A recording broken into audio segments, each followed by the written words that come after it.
My dear brother and sister, I hope कि आप लोग अच्छे होंगे। मैं आप लोगों को इस वीडियो में क्लास 10वीं का स्वदेशी कविता जो पाठ 4 कवि हैं बद्रीनाथ चौधरी, जो प्रेमगंज नाम से जाने जाते हैं, इनका पूरा सब्जेक्टिव क्वेश्चन आपको हम बता रहे हैं। बस 5 क्वेश्चन आपके लिए लाए हैं। 5 क्वेश्चन में से आपको बार बार इसी में से परीक्षा में आपके पूछे जाते हैं। अगर इस प्रेमगंज जी का कवि परिचय नहीं देखे होंगे, इनका कविता का भावार्थ अगर नहीं देखे होंगे तो मेरे प्लेलिस्ट में है, जाकर देख लीजिएगा। चलिए पहला क्वेश्चन देखते हैं। कवि को भारत में भारतीयता क्यों नहीं दिखाई पड़ती है? कवि को भारत में भारतीयता क्यों नहीं दिखाई पड़ती है, आपको हम बताएं उसमें कि कविता जब लिखा गया है जब मेरा देश गुलाम था। तो देखिए आंसर, कवि को भारत में भारतीयता इसलिए नहीं दिखाई पड़ती क्योंकि लोगों के आचार विचार, खान पान, वेशभूषा, चाल चलन आदि में महान परिवर्तन हो गए थे। सब कुछ में क्या हो गए थे? महान परिवर्तन हो गए थे। लोग विदेशी रंग में रंगने के कारण अपनी सभ्यता को भूल गए थे। विदेशी रंग में रंगने के कारण अपनी क्या हो चुके थे? सभ्यता को भूल चुके थे। स्वदेशीपन का लोभ जो अपना स्वदेशी छुप चुका था, स्वदेशी दिखाई नहीं दे रहा था, तथा अपने को भारतीय कहने में संकोच करने लगे। इसी कारण कवि को भारत में भारतीयता नहीं दिखाई पड़ रही है। अगर कविता का भावार्थ अच्छे से समझ लेंगे मेरे वीडियो में जाके, तो आपको क्वेश्चन आंसर बहुत आसानी से समझ में आ जाएगा। देखिए क्वेश्चन बार बार आता है, कवि नगर बाजार अर्थव्यवस्था पर क्या टिप्पणी करता है? कवि नगर बाजार अर्थव्यवस्था पर क्या टिप्पणी करता है? इस संबंध में कवि का कहना है कि अंग्रेजों के शासनकाल में भारतीय उद्योग नष्ट हो गए, भारतीय कंपनी है जो सब नष्ट हो गई हैं।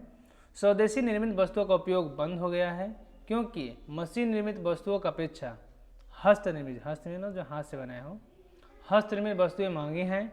फलतः हाट बाजार, गांव नगर विदेशी वस्तुओं पर प्रभाव। मैंने कहने का मतलब ये है कि भारतीय जो कंपनी उद्योग थी सब नष्ट हो चुकी थी, अंग्रेजों की चल रही थी, और जो भारत में ज़्यादा थी हाथ से बनते थे उसकी अपेक्षा मशीन वाले सस्ता पड़ती थी, और चारों ओर उसका विदेशी वस्तुओं का प्रभाव हो गया। यहाँ के कारीगर बेरोजगार हो गए और लोगों के हाल दयनीय हो गया। हमारी अर्थव्यवस्था नष्ट भ्रष्ट हो गई है। यही बाजार अर्थव्यवस्था पर कहना है कवि का। तीसरा क्वेश्चन है आपका, कविता के शीर्षक की सत्यता स्पष्ट करें। ठीक, देखिए आंसर, देशवासियों में स्वदेश की भावना का अलग जगाने के लिए। किसकी अलग? स्वदेशी बनने का, स्वदेश की भावना का अलग जगाने के लिए कवि प्रस्तुत पाठ का शीर्षक स्वदेशी रखा है। किसको? जैसे मान लीजिए देश गुलाम था तो सब उसके कवि के नज़र में सब लग रहे थे कि सब क्या हो गए, विदेशी हो गए हैं, तो स्वदेशी की अलग, स्वदेशी की जगाने के लिए अपने अंदर, सबके अंदर कवि प्रस्तुत पाठ का नाम क्या रख दिया? स्वदेशी। क्यों रखा? कि भारतीय लोगों को स्वदेशी की भावना अलग जगाने के लिए इस कविता का नाम स्वदेशी रखें प्रेमगंज जी। कवि लोगों की प्रवृत्ति को देखते हुए ऐसा शीर्षक रखा क्योंकि पराधीनता के कारण लोगों की प्रवृत्ति भारतीय संस्कृति के प्रतिकूल तथा विदेशी प्रभाव के कारण स्वाभिमान रहित हो गई थी। मैंने क्या हो गया था कि पराधीनता मैंने गुलामी, अंग्रेजों का हम पराधीनता थे ना हम लोग, कारण लोगों की प्रवृत्ति भारतीय संस्कृति के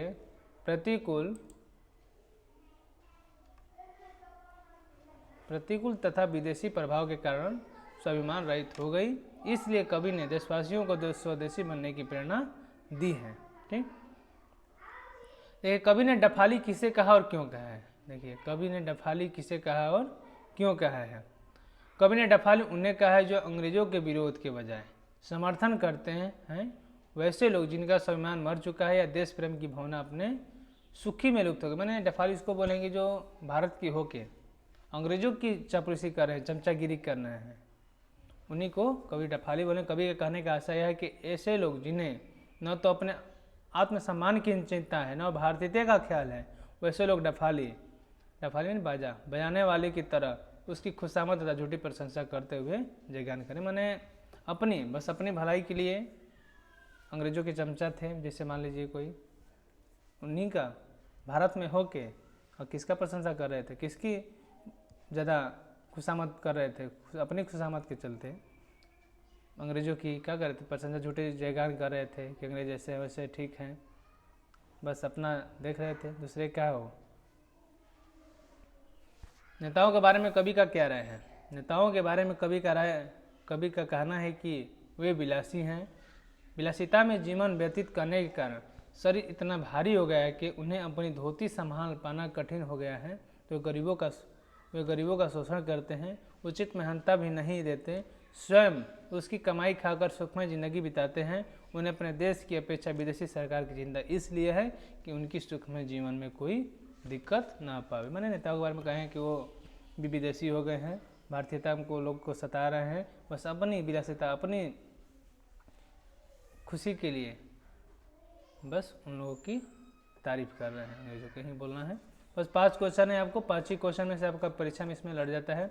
अगर इसके पिछले वीडियो में मैंने डाल दिए हैं ऑब्जेक्टिव पूरा, कभी परिचय भी डाल दिए हैं,